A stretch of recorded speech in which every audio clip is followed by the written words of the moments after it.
코로나19 3차 대유행이 이어지고 있는 가운데 감염의 확산 속도는 완만하지만 안정세를 이어가고 있습니다. 어제 하루 국내 확진자 513명 나왔는데요. 특히 해외 유입을 뺀 국내 발생으로만 보면 이틀 연속 400명대를 기록했습니다. 자세한 내용 취재기자 연결해서 알아보겠습니다. 이승훈 기자. 네, 이승훈입니다. 네, 자 확진자 수가 나흘째 500명대입니다. 하루 전보다 조금 더 감소했죠? 예, 그렇습니다. 0시 기준 신규 확진자는 모두 513명입니다.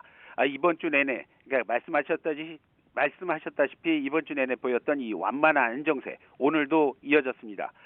국내 발생 환자는 484명입니다. 해외 유입 사례는 어제보다 조금 늘어난 29명입니다. 국내 발생은 여전히 수도권에 집중돼 있습니다. 서울이 122명, 경기도가 180명, 그리고 인천 23명으로 수도권 신규 환자만 325명입니다.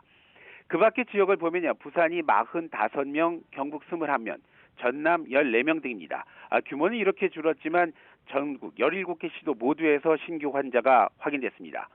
해외 유입 사례는 29명이었고요. 이 가운데 5명은 검역 단계에서 확인이 됐습니다. 하루 사망자는 또 많습니다. 22명이 늘어서 이제 누적 사망자는 1,200명을 넘었습니다. 위중증 환자 역시 6명이 준 374명입니다.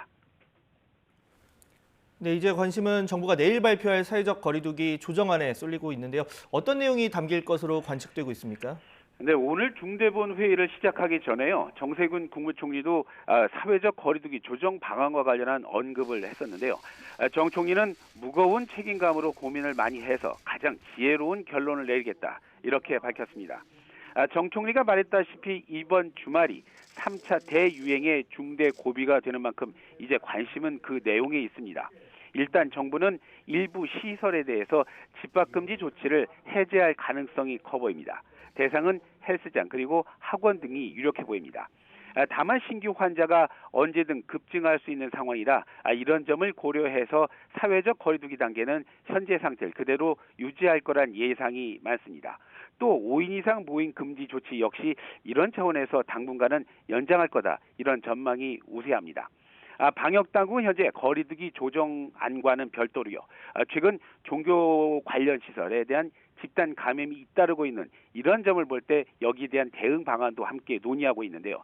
이런 내용 등을 포함한 설 연휴 특별 방역 대책 역시 주목되고 있습니다. 지금까지 YTN 이승훈입니다.